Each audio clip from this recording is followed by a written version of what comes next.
So, our first speaker is Natalia Mirón, to my left, who has a bachelor's degree in English studies with a pathway in literature in English, and a master's degree in comparative literature and literary studies from the University of the Basque Country. She is currently a PhD student in the program Comparative Literature and Literary Studies as well.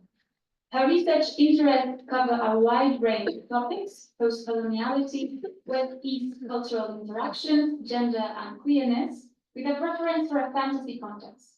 At the moment, she is working on a thesis titled Through Colonized Eyes: How Japanese Popular Culture Occidentalized the Anglo-Saxon Archetype of the British Butler. And her talk today is called Blue Monkeys and Space Whales: An Intersectional Approach to Orientalism and Speciesism in James Cameron's Avatar franchise. So whenever you want, you can start. Hello. Okay. Okay, so thank you for your presentation. Thank you for having me here. This is a great atmosphere, and I'm very glad to be part of this. How do I pass the... No, it's okay.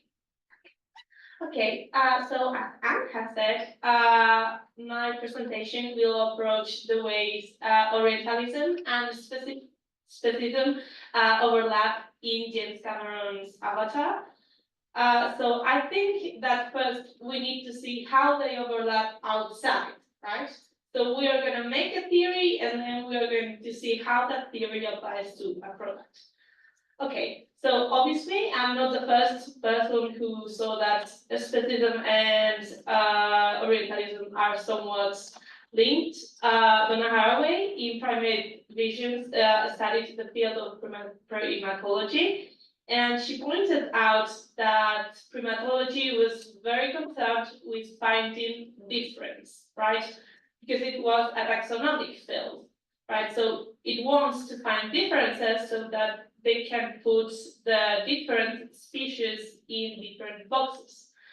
And she pointed out that this is very similar to the way Orientalism finds difference to make that box of the other, right? So one would be in the field of animal studies, the other one would be more like racial critical theory and those kinds of things.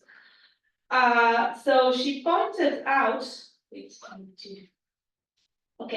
she pointed out that in the same way that we kind of see primates as our biological ancestors because we have like a common ancestor, we tend to see a monkey, for instance, like a version of what we used to be as a species, right? So they are our ancestors in the sense of species, biologically speaking, or even genetically.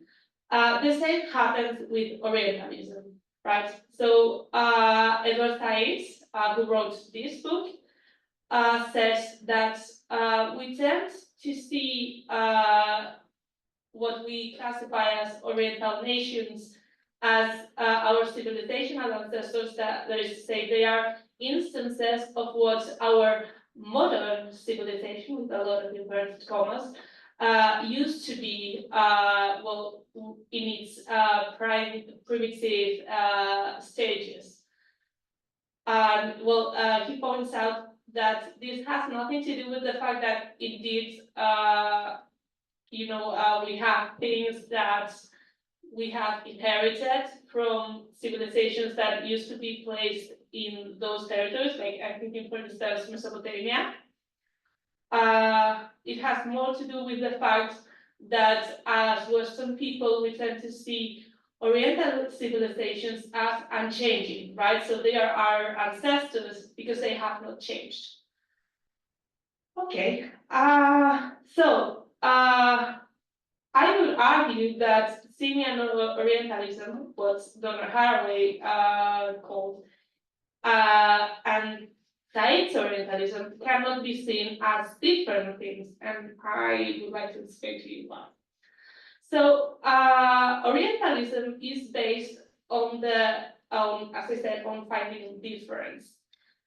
But it's more than that. It's the creation of a hierarchy, and one of the tools to identify at which point of the hierarchy a race should be is how much they resemble animals, right? So, for instance, a black person from Eurocentric perspective would be seen as in the middle between a primate and, for instance, a white person, right? So we have the overlapping systems of oppression of racism and Eurocentrism, as well as speciesism and anthropocentrism. I'm sorry. Okay. Yeah. So we cannot. I argue that we cannot see Orientalism without bearing in mind the speciesism, that it is inherent to the system. And you can see this a lot in the way that historically we have talked about other races. I'm thinking, for instance, of the field of phrenology that used to measure the size of the cranium, right? And it established a hierarchy between white people, black people, and Asian people by comparing them to chimpanzee skull, right? So yeah, this is my theory. And now I would like to put it into practice by looking at the movie Avatar. Okay, so for those of you who haven't watched the film, well, it is pretty well known, but I don't want to assume anything. So Avatar tells the story of a disabled man that travels, so it's science fiction, first of all, science fiction. In a distant future, he travels to a planet called Pandora, which is being colonized by mostly white American people. Wonder why? Well, he enters a program called the Avatar program, by which humans create an avatar, right? So a version of themselves that is made of the combined genes of the human body and the body of an alien native, right? So this person here, this would be a native of Pandora. They are called Navi. Yeah, so this man becomes has an avatar, and through this avatar, he's able to abandon his body mentally and start living with the natives through the avatar. The rest of the story is basically Pocahontas. It's literally, he falls in love with the princess of the native people, but then it turns out that the white humans are bad, surprise, surprise, because they want to take the resources from the land.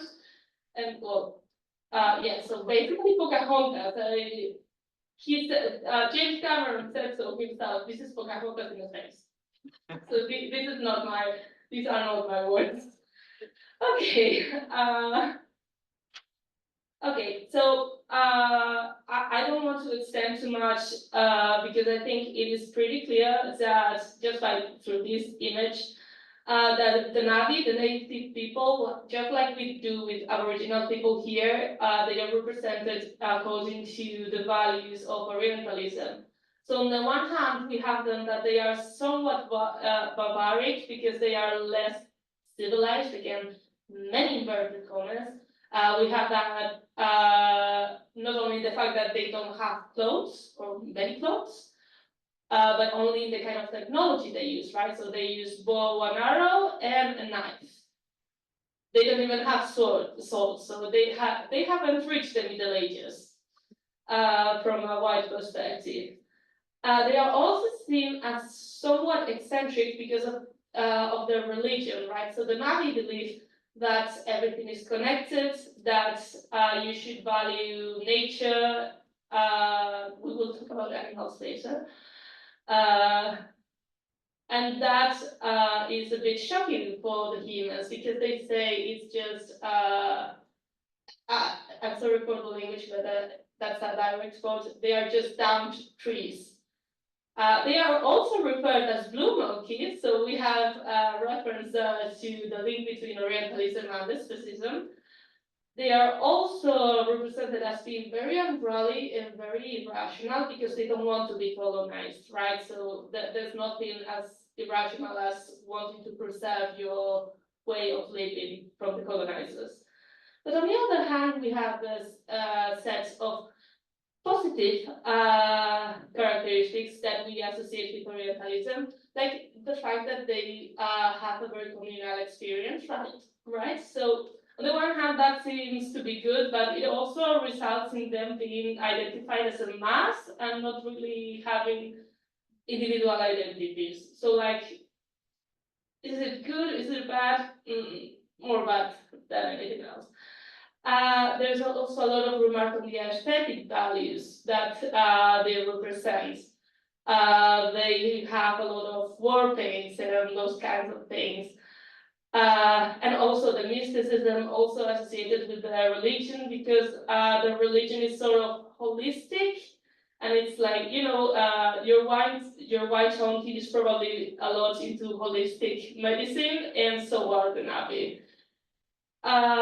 Okay, so much like some white anti-speciesist people, this movie falls into this stereotype that Oriental religions have an inherently more positive relation with animals. And you know, this can be true and this can also not be true. I put these quotes because Singer talks about Buddhism, and there are still, like, he talks about Buddhism in general, but there are like 13 sects of Buddhism, and I assure you not all of them treat animals well. So we have this assumption that because someone is Oriental, and Oriental again, every time I say Oriental, please imagine me doing the inverted commas. Just because they are Oriental, this means that they are going to have a better relationship with nature, they are going to be more compassionate to animals, and this is not true. I mean, that erases the individuality within the Oriental subjects. Okay, so looking at the religion, I wanted to focus on this because this informs the way the Navi relate to the world. So we see that the Navi have a sort of deity that is called Eywa. More than a deity, Eywa is described as a consciousness. So Pandora, the planet, is kind of a giant brain, and the synapses of the neurons are similar to the way that the roots of the trees are connected to each other, right? At one point in the movie, they point out like this is faster than the synapses between brain cells in the human brain. So as a result, the Navi believe that everything has like a sort of soul, right? So they are very much an animistic religion, but also kind of not. So they believe that while trees are part of Eywa because they form part of this neurological network, animals and the Navi themselves are outside that network. So the source book describes it as the relationship a child might have with the mother. So the mother is the origin, right? But the child also has its individual identity, right? So strictly speaking, whereas trees are part of Eywa, animals and Navi are not. So with animals and Navi being on the same terms, at least religiously, we may ask, so are Navi speciesist? I'm sorry, I don't know how to pronounce it word. Okay. So as I said, theoretically, they are considered the same, right? So we have some bunch of animals. You will see many parallels with animals in our planet, and that is no coincidence, as you will see. So this is theoretically, but in practice, we see that they actually do treat animals very differently. I want to, how do I? How do I take this out?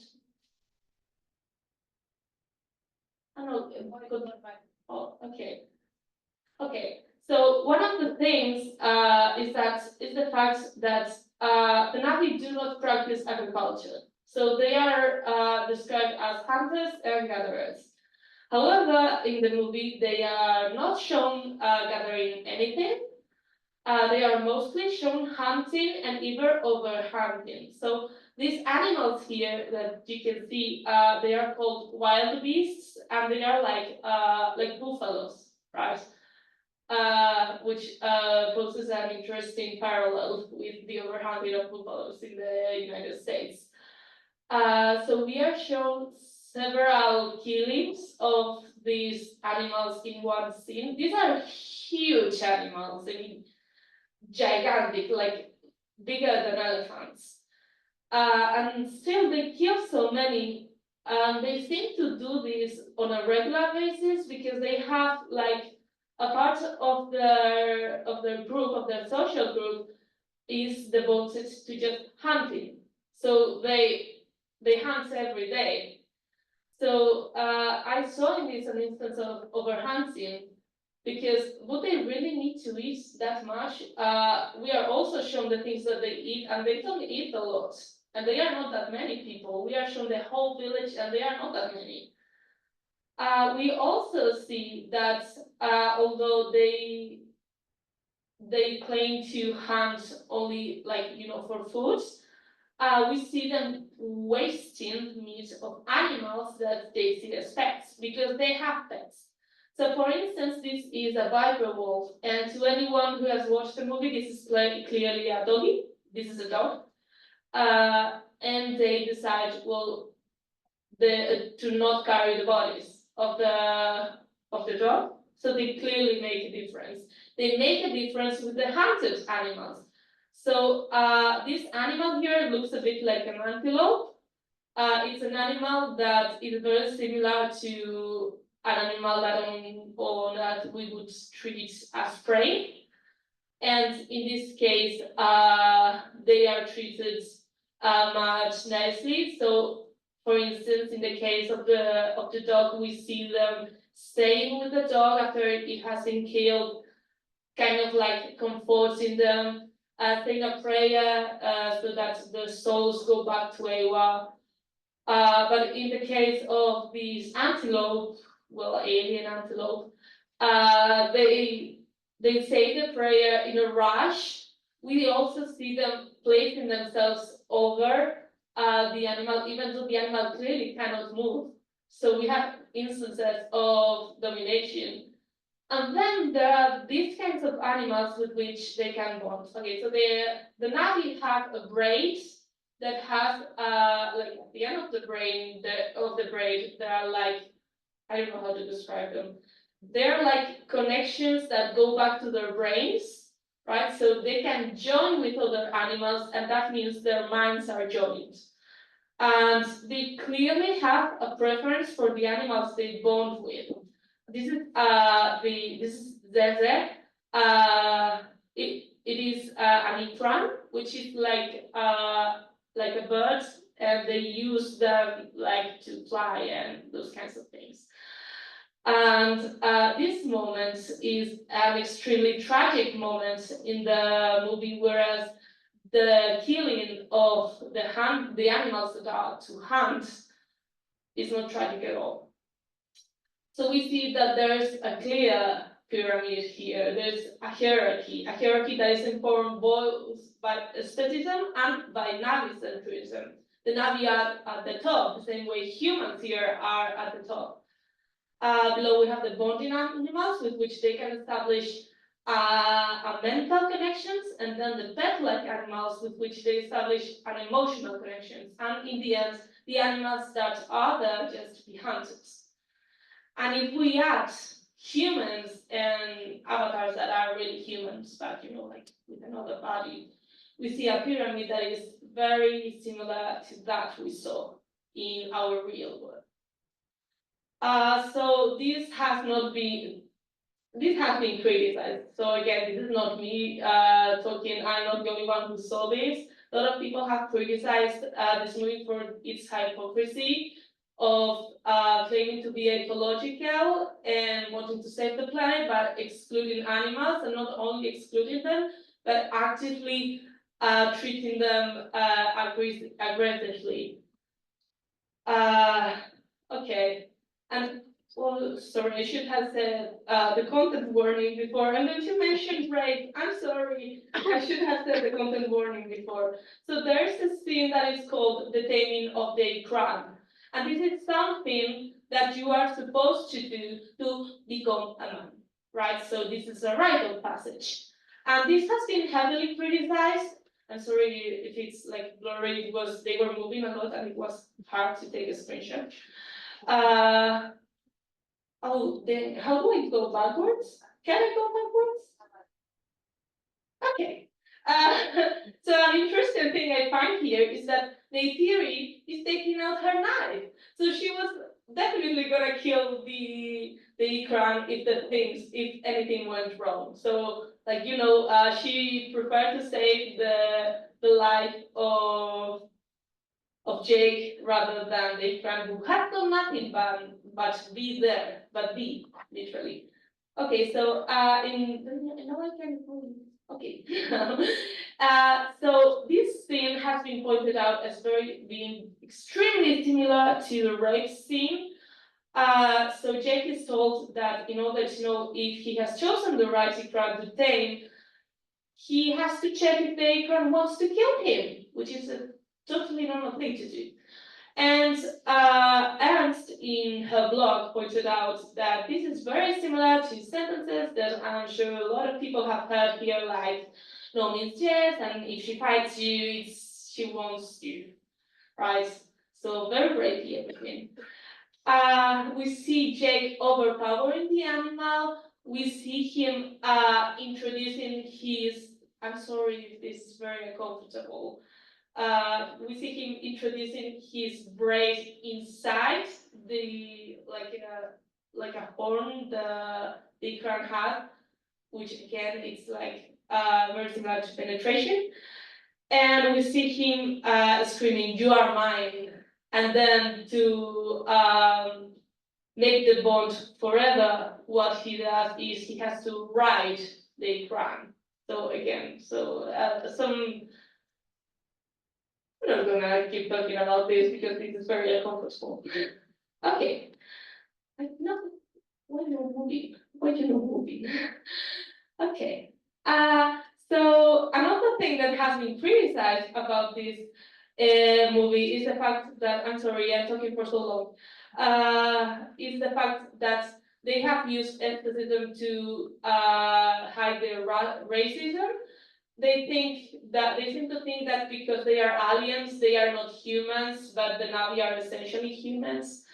So yeah, it's a weaponization of a real problem, a speciesism, trying to use it to hide the fact that they are being maybe a bit racist. I'm gonna power through the rest. Another thing that has been criticized is this normalization of violence, especially because they use them as ritual rites of passage, right?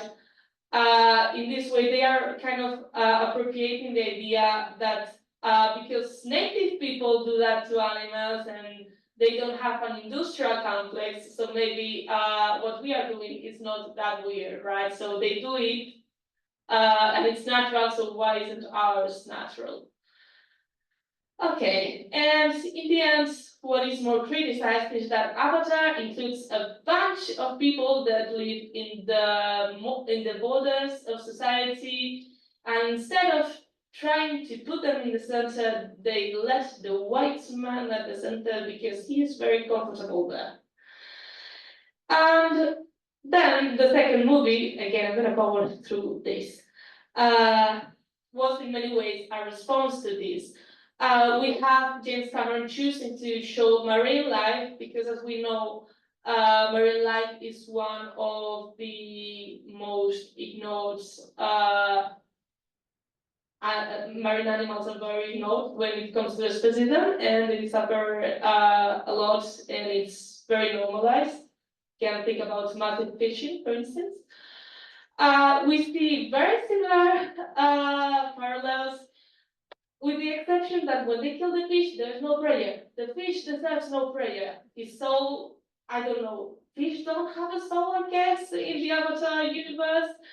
I really didn't understand this at the beginning. This is like the first scene in the movie. And again, it is extremely tragic when the animal they can bond with dies, but when animals that are hunted die, it's like, meh, it's for push. Okay, the case of the tulkuns. So tulkuns are space mammals. They are described as being intellectually and culturally equal to the Navi. They have names, philosophy, they have poetry, music, mathematics, and they are pacifists. So there's no option, right? So if you're a tulkun, you have to be a pacifist. It is enforced socially. But thankfully, they can be pacifists because they have a physical structure that prevents them from having to retaliate when they are attacked. Right? James Cameron has thought about everything. Okay, so from the point of view of the place they occupy in the pyramid, it seems that Navi and tulkuns are at the same level, right? We are told they are equal to the Navi. They have many similar traditions. And in the source book, they say the tulkun are not creatures. So they are specifically differentiated from other animals, not just like pet-like animals or hunted animals or bonding animals, because they can bond with the Navi as well. They are not creatures, they are not animals. They are like Navi, but whale. And from the point of view of this pacifist ideology that seems to place them on a moral scale over Navis, avatars, and humans who do exercise violence, well, this is very fine and dandy when you think about it like in a vacuum, but then you go to the movie itself and you realize that they are negating them any agency. They cannot defend themselves. And this is precisely one of the most tragic moments in the movie, right? So in the first movie, it was the destruction of the tree they all lived in. Here is the hunting of a tulkun, a whale. This scene is exactly the same as the way people hunt whales these days. When a new apex predator appears, someone that is stronger than the tulkun in the end can only die.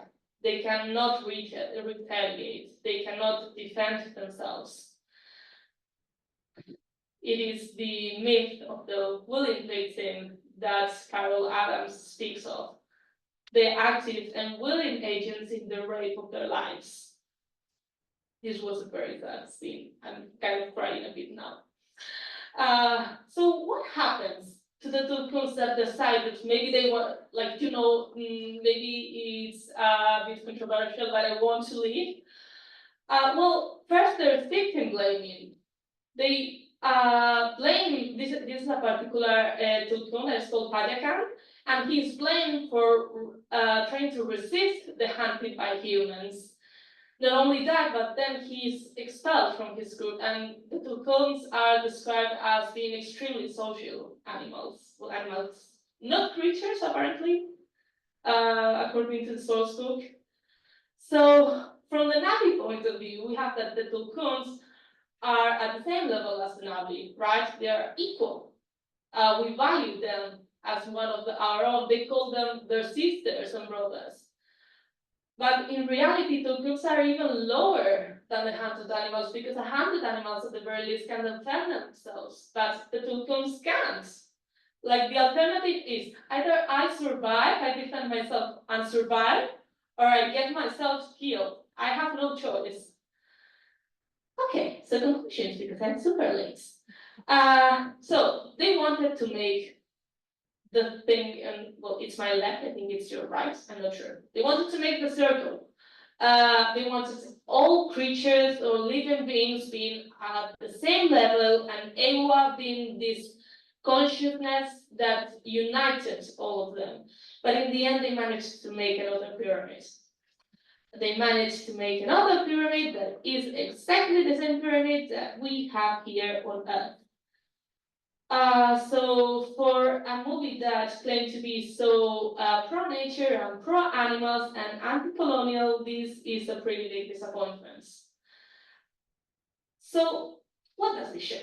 Well, it shows that the people who created this have bias. They have the one hand Orientalist bias. This is why they need to create an Oriental society to show like a holistic world.